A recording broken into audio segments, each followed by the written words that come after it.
मुझे शास्त्रार्थ करना है। अच्छा ठीक है, आपको शास्त्रार्थ करना है, आप आसन पर विराजमान हो। दक्षिण दिशा की तरफ महादेव ने इन्हें बैठने के लिए कहा, विराजिए। सनकादिकों ने कहा, हम लोग को मूढ़ समझते हो, हम लोग ब्रह्मा के पुत्र हैं, दक्षिण दिशा दे रहे हो बैठने के लिए, हम उत्तर दिशा में बैठेंगे। महादेव ने कहा, जैसी आपकी इच्छा, आइए उत्तर दिशा में बैठे। हे ऋषिवर, एक बात बताओ, हमारे आपके बीच में शास्त्रार्थ होगा तो निर्णय करने वाला तो कोई एक होना चाहिए ना, किसी एक को नियुक्त करो। सनकादिकों ने कहा, मैं क्यों नियुक्त करूं, आप बताइए किसको बुलाना है, जिसको चाहो बुला लो। महादेव ने कहा, आप अपने इच्छा से जिसे बुलाना चाहो बुला लो। सनकादिकों ने कहा कि माता सरस्वती को बुला लो और निर्णय करेंगे कि विजयी कौन हुआ।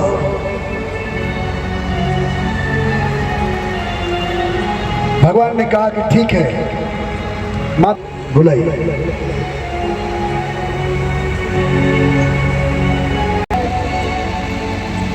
किसी भी शास्त्र को वेद की संज्ञा देने से पहले आपको सिद्ध करना होगा कि महिमामयी वेदत्रयी गायत्री का ज्ञान है। महादेव ने इनके इस प्रश्न को सुना। बात क्या हो गई थी, अथर्ववेद को भगवान ने सम्मति दे दी थी और उसी के ऊपर प्रश्न चालू हो गया। 3 वेद है, चौथा वेद प्रकट करने वाले महादेव कौन है। प्रश्न किया, किसी भी शास्त्र को वेद की संज्ञा देने से पहले आपको सिद्ध करना होगा कि महिमामयी वेदत्रयी गायत्री है। तब महादेव ने कहा, हे ऋषिवर, प्रत्यक्षावानम मिथ्या यस्तिपायान विद्यते एतम विलीन वेदेन तस्मात् वेद वेद का। ऋषियों ने कहा, अच्छा, जो कुछ प्रत्यक्ष ज्ञान के द्वारा या अनुमान के द्वारा या और किसी भी तरीके से न जाना जा सकता है, उसे भी सहजता से वेद द्वारा जाना जा सकता है। वेद ही संपूर्ण ज्ञान का मूल है। ऋषियों ने कहा, वाह, 2-4 सूक्ति क्या याद कर ली, अपने आप को विद्वान कहने लगे तुम।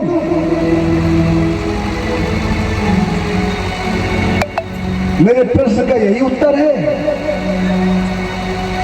भगवान ने कहा, हे ऋषिवर, वेद शास्त्रार्थ तत्वज्ञो यत्र तत्र शमेव च एव लोके तिष्ठन् ब्रह्मं वाय कल्पते। सामने जो साक्षात भगवान और भगवान स्वरूप है, उनके सामने बोलने की क्षमता हम लोगों के अंदर नहीं है। हम लोग हमेशा सीखते हैं और इनके कहे गए वाक्यों का अनुसरण करके उस रास्ते पर चलने का प्रयास किया जाता है। एक पत्रकार की भूमिका के नाते, एक पत्रकार के नाते आज इस मंच से 2 शब्द बोलने का जो साहस हो रहा है, कहीं न कहीं से आपकी बहुत बड़ी कृपा है कि सरकार आपके सामने हम लोग बोल पा रहे हैं। पूरे पत्रकार जितने साथी मेरे यहाँ पर उपस्थित थे, और मैं फिर से इस क्षेत्र की जनता और अपने बड़े भाई चिंतामणि पांडे जी के और सरकार के चरणों में शीश नमाते हुए इस मस्तीपुर की जनता को बहुत बहुत धन्यवाद और साधुवाद देना चाहता हूं कि ऐसे सज्जन और ऐसे महान संत का आगमन जिस गांव में हो, वो कहीं न कहीं से वो गांव के साथ साथ पूरा क्षेत्र धन्य हो जाता है। आपकी कृपा और आपका आशीर्वाद महाराज सदैव सारे लोगों पे बना रहे। इसी शब्दों के साथ मैं आपके चरणों में प्रणाम करते हुए अपनी बात को समाप्त करता हूँ। बहुत सुंदर। बहुत प्यारी बात कहा वेद जी। ईश्वर आपका कल्याण करें। गुरु जी का आशीर्वाद आपको मिला भी है। पत्रकार समाज की रीढ़ की हड्डी है। समाज के अंदर नैतिकता बनी रहे, यह कर्तव्य आप लोगों का है। आपके माध्यम से ही बहुत सारी चीज़ें जो हैं वो सरकारी मुलाजिमों को पता चलती हैं। तो आप आज इस यहाँ पर आए, इस कथा के माध्यम से कथा करने का उद्देश्य भी आपको मैं बता देता हूँ। ये कथा का उद्देश्य यह है कि यहाँ के जो लोग हैं, जो सनातन संस्कृति से दूर जा रहे हैं, पाश्चात्यकरण को अपना रहे हैं, तो पाश्चात्य की संस्कृति को वो इतना न करें कि अपना समाज, अपना संस्कृति, अपना रहन सहन, अपनी बोलचाल की भाषा भूल जाए। हमारे कर्तव्य एक भाई का बहन के लिए क्या कर्तव्य है, एक माता का, एक पुत्र का, एक माता पिता के लिए क्या कर्तव्य है, ये सारे चीज़ों का, बहुत सी सारी चीज़ों का बोध सनातन करवाता है। और सनातन को मजबूत करने के लिए बम्बई से लेकर उत्तर प्रदेश तक हम लोग ऐसे अनुष्ठान कथा करते रहते हैं और ये करते रहेंगे निरंतर। और आप लोगों का सहयोग की ज़रूरत है। और गुरु जी के से आप कथा सुनेंगे तो आपको बहुत आनंद भी आएगा। और कथा के साथ साथ में अभी कुछ देर पहले पत्रकार वार्ता चल रही थी, तो पत्रकारों ने भी बहुत सारे प्रश्न पूछे गुरु जी से। और उसमें एक सबसे बड़ा प्रश्न था कि इस क्षेत्र में आप कथा जो कह रहे हैं, पिछले साल भागवत किया, इस साल आप शिव महापुराण कर रहे हैं, मूल उद्देश्य क्या है? तो मूल उद्देश्य का उन्होंने 3 तत्व बताए। और 3 तत्वों की तो समग्रता मैं नहीं बता सकता, लेकिन उसका सारांश ये था कि सनातन को मजबूत करो, जात पात से परे उठ करके हमें हमारे सनातन को देखना है, हमारे हिंदुत्व को देखना है और हम सब में भाईचारा बना रहे। ठीक है, आप किसी भी समाज के हो, किसी भी धर्म के हो, आप अपना समाज, अपना धर्म निभाओ। लेकिन जहाँ देश की बात आती है, जहाँ समाज की बात आती है, वहाँ पे आप सब एक बन जाओ। क्योंकि पुलवामा में जात पात पूछ करके गोलियाँ नहीं मारी गई थी। और देखिए, हमारे देश के प्रधानमंत्री ने, हमारे रक्षा मंत्री ने जो सिंदूर नाम का जो आक्रमण चलाया, वो सिंदूर नाम क्यों रखा गया? क्योंकि लाखों, कई बहनों का सिंदूर उजड़ गए थे, नई नई शादियां हुई थी। और आतंकवादी जब चाहते थे तब कुछ न कुछ करते थे, लेकिन ये लगाम लगाया उन्होंने, दिखाया कि ये सरकार, ये गवर्नमेंट सशक्त है और ये सनातन को मिटने नहीं देगी। तो आप लोग समाज, आपका बहुत बड़ा रोल है गुरु जी। ये पत्रकार बंधु हैं, इनके माध्यम से बहुत से गरीब बच्चे हैं, सबके पास पैसा नहीं होता है, तो आप सब बहुत सारे लोगों को जो गरीब हैं, मजलूम हैं, उनकी आवाज़ को आप जाके प्रशासन के सामने उठाते हो, उनको न्याय दिलाते हो। तो कर्तव्य पथ पर, कर्म पथ पर आपका ये काम सराहनीय है। ये आपके लिए जीवन का, बोलते हैं कर्म न स्वाधिकास्ते माँ फलेषु कदाचन। आपका कर्म अच्छा है, निश्चित तौर पर उसकी अनुरूप ही आपको उसका फल भी मिलेगा। मैं चाहूँगा ईश्वर आपको इतनी शक्ति दे कि आप सत्य बोलने में डरे नहीं, सत्य का साथ देने से पीछे नहीं हटे। हाँ ठीक है, आवश्यकता होती है, अर्थ की आवश्यकता सबको होती है, लेकिन अर्थ इतना हावी नहीं हो जाए कि जो हमारे जमीर को खा जाए। जमीर को खाने वाला अर्थ किसी काम का नहीं होता है। इसलिए बंधु, आप एक बहुत बड़ी ताकत हो, आपकी ताकत से प्रशासन हिल सकता है। इसलिए आप जो है अपने कलम की ताकत को मजबूत से मजबूत और धार दे करके बनाए रखो, ऐसा मेरा भी निवेदन है, आप लोगों से अनुरोध है मेरा। धन्यवाद।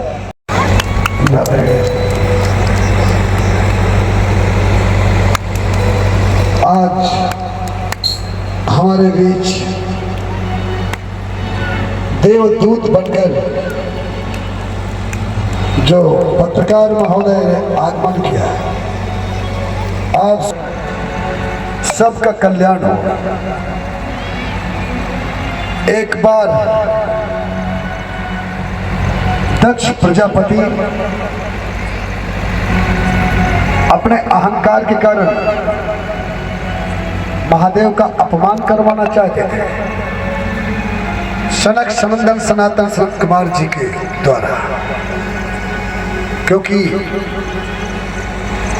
सनक सनंदन सनातन संत कुमार जी ब्रह्मा जी के पुत्र।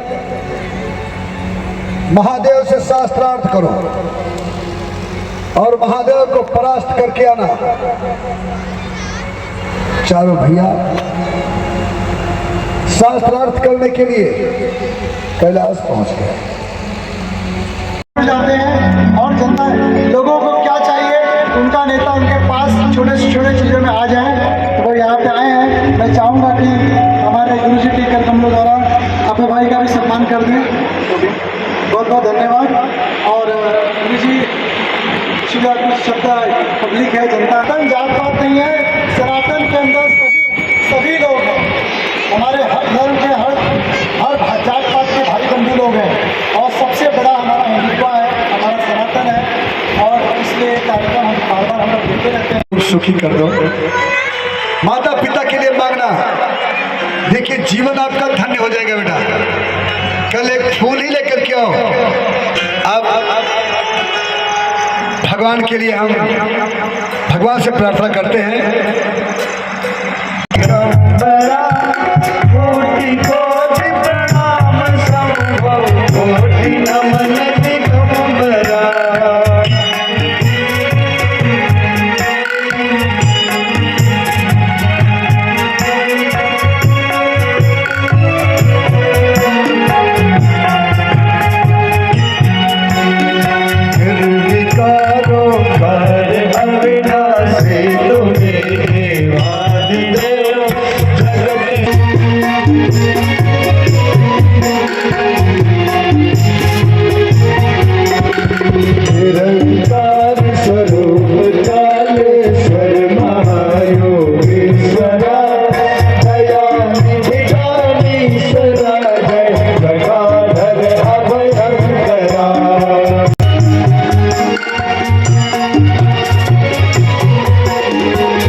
चरणों में